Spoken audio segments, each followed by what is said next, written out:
Hello friends, তো আজকে হচ্ছে জুলাই মাসের 15 তারিখ। এই 15 তারিখে আমি কিন্তু আবার আজকে একটা সুন্দর গার্ডেনিং ব্লগ দেখাচ্ছি আপনাদেরকে।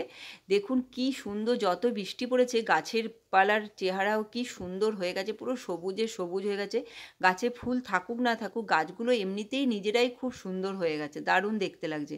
তাই এবারে আমি আপনাদেরকে প্রথমেই যে গাছটা, ফুল গাছটা সুন্দর করে দেখাবো, সেটা হচ্ছে এই থোকা গাছ, গোলাপ গাছটা।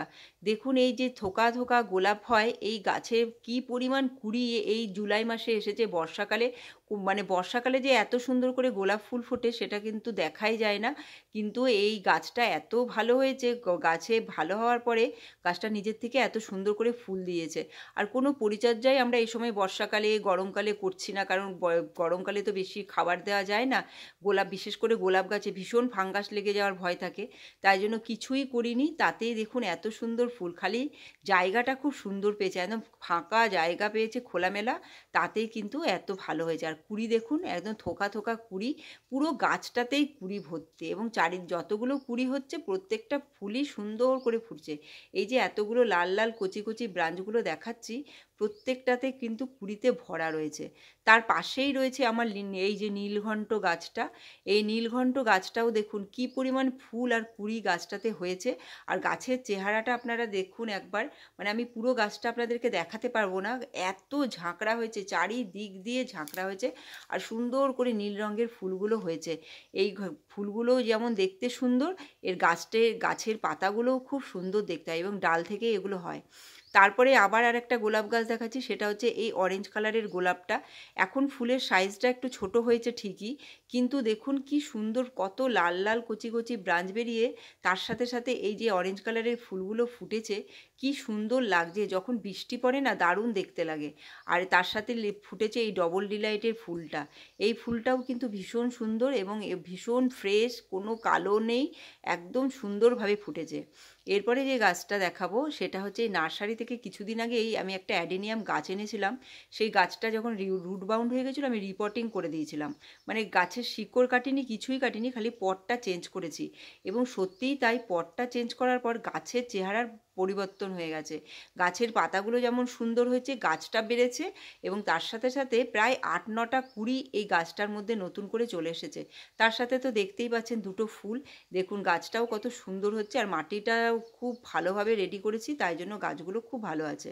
আর এগুলো হচ্ছে ছোট ছোট সেই অ্যাডেনিয়ামের চারাগুলো। এরপরে যে দেখাচ্ছি সেটা হচ্ছে এই যে সেই আমি শ্যাওলা তুলেছিলাম, শ্যাওলাগুলো দিয়ে আমি কি করেছিলাম, এটাই হচ্ছে সেটা। সেই মানে জেট প্ল্যান্টের ডেকোরেশন করেছি। জেট প্ল্যান্টের ডেকোরেশন কিন্তু এই শ্যাওলা দিয়ে করলে ভীষণ ভালো লাগে। আর এই শ্যাওলাগুলো কিন্তু বাজারেও খুব দাম দিয়ে কিনতে হয়, অনেকে মাছের জন্য এই শ্যাওলা কিনে, কিন্তু আমার বাড়িতেই দেখুন কত কত পরিমাণে শ্যাওলা হয়। সব এইখান থেকে আমি উঠিয়েছি, আবার কি করেছি, এইখান থেকে উঠিয়েছি, তো আবার কিন্তু নতুন করে শ্যাওলা এখানে গজিয়ে যাবে। তো আমার বাগানে পুরো শ্যাওলাতে ভর্তি হয়ে আছে। আর এবারে দেখাবো আপনাদেরকে ক্যাকটাস। এই ক্যাকটাস গাছগুলো আপনাদের সাথে কখনোই আমি দেখাতেই পারি না, তার কারণ হচ্ছে এখানটা মানে এত গাছ, তাই জন্য এই ক্যাকটাসগুলোকে দেখা হয় না। তো দেখুন বৃষ্টি পাওয়ার ফলে কি হয়েছে, এই ক্যাকটাস গাছগুলোও খুব সুন্দর চেহারাটা পরিবর্তন হয়েছে। দেখুন সবুজ হয়ে গেছে। মাঝে যখন খুব গরম পড়েছিল তখন এই গাছগুলো কেমন হলদে হলদে ভাব হয়ে গেছিলো। এখন যেহেতু বৃষ্টি পড়ছে, যেহেতু গাছগুলো একটু শেডের তলায় আছে, তা হলো বৃষ্টির যে ছিটাটা পড়ে সেই ছিটাটাতেই খুব সুন্দর করে গাছগুলো রেডি হয়েছে। দেখুন কত ভালো হয়েছে, নতুন করে গ্রোথ নিয়েছে।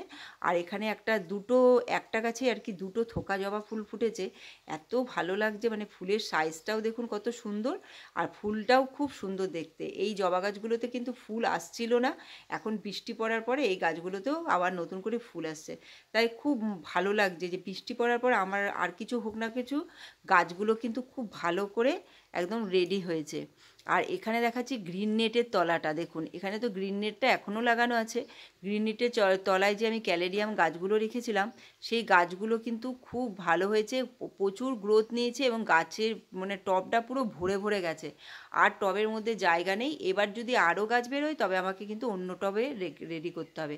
তো এইভাবেই আমি আপনাদেরকে গার্ডেনিং ব্লগে অনেক সুন্দর সুন্দর কিছু জিনিস দেখালাম, যেগুলো কোনো পরিচর্যা করিনি, খালি আপনাদেরকে দেখালাম। তো আপনারা দেখবেন ভিডিওটা, ভালো লাগলে লাইক শেয়ার সাবস্ক্রাইব করবেন। Bye bye, take care.